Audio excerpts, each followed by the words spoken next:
العالمين والعاقبة للمتقين والصلاة والسلام على أشرف الأنبياء والمرسلين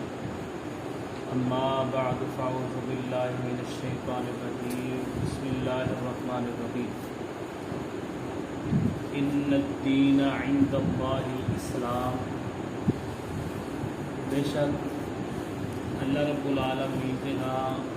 قابل قبول دین صرف اور صرف اسلام،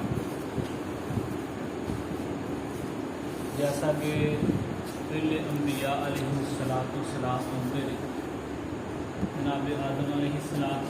سے لائے کے نبی علیہ السلام کا انبیاء علیہ السلام امت کی اصلاح واسطے اللہ رب العالمین انہوں نے دنیا کے مبعوث کر دے۔ جڑے نبی کا وقت ہوں سی وہی شریعت لاگو سی، پھر اللہ رب العالمین نے عالم ارواح کے اندر انبیاء کے کولوں ایک وعدہ لیا کہ اے میرے انبیاء علیہ السلام میں تمہیں نبوتاں دیاں، میں تمہیں رسالتاں دیاں، پھر میرا نبی تہاڈی رسالت کے اندر آ جائے، میرا آخری نبی اس ویلے آ جائے کہ تہاڈی نبوت چل رہی ہو،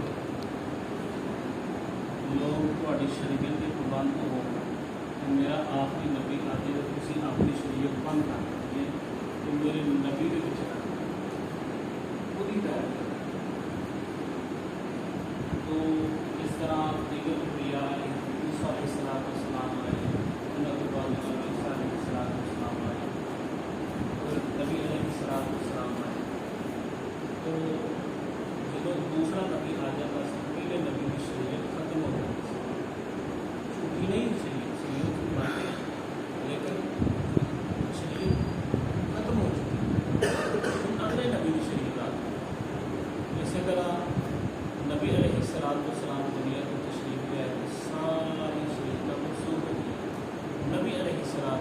کی شریعت ہی کیا مطلب ہے۔ اب نبی علیہ السلام نے فرمایا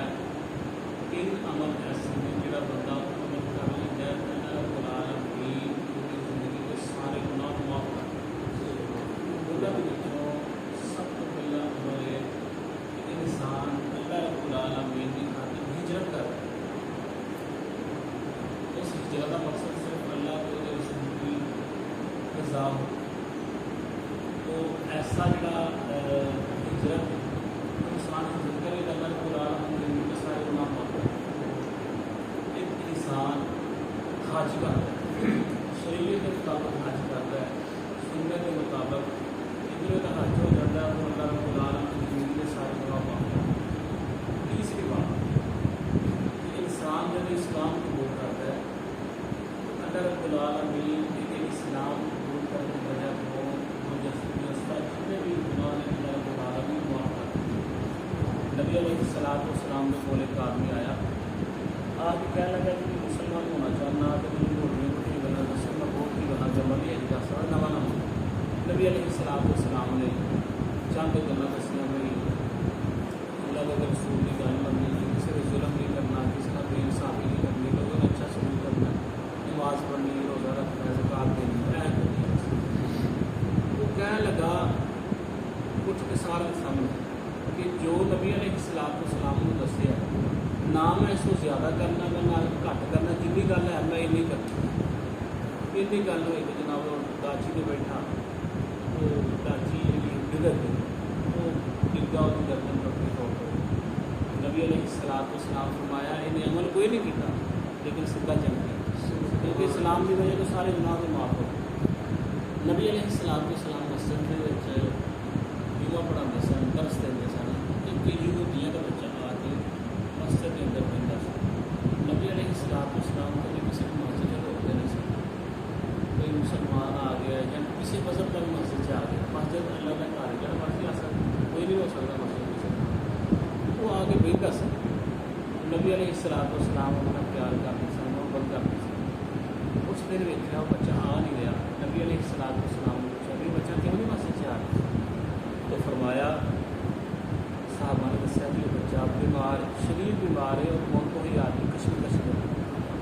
نبی علیہ الصلوۃ والسلام فوراً اپنے صحابہ نال لے کے گھر پہ پہنچے، دیکھے بچہ باقی بڑا بیمار ہے۔ نبی علیہ الصلوۃ والسلام نے فرمایا بیٹے اگر تو کلمہ پڑھ لے مسلمان ہو جانا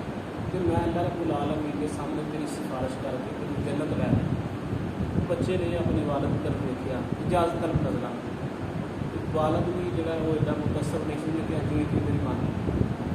تو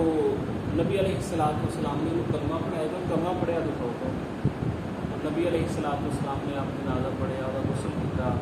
وہ جناب دفن کیا، وہی کامیابی کے اندر شادی کر بچے کی بہت بڑی خوش نصیبی اللہ رب العالمین نے اسلام کی سمجھ دی، اسلام قبول کرنا ہے، یقیناً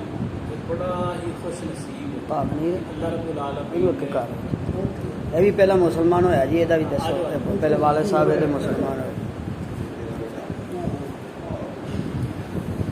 اس بچے کی بڑی خوش نصیبی کہ اللہ رب العالمین نے اسلام کی سمجھ بات کرائی ہے۔ سارے بھائی ماشاء اللہ یہ پہلا مسلمان ہو چکے ہیں، اللہ رب العالمین نے استقامت نصیب فرمائی ہے، یہاں کے بیٹے نے اسی جذبے کے نال مسجد کے اندر آئے تو اللہ رب العالمین نے استقامت نصیب فرمائی۔ لیکن جب انسان سے دوسرے مذہب کے اندر ہوتے ہیں پریشانیوں کا سامنا کرنا پڑتا تو ان پریشانیوں کو اگر انسان چل لیتا ہے، لوگوں کے مینے پانے چل رہا ہے، وہ بھی ثواب کے اندر لکھے ہوئے خدا اجر ودے گا بہت زیادہ، دنیا تکلیفیں سمجھے گا اتنا ہی زیادہ اللہ رب العالمین اجر دینا۔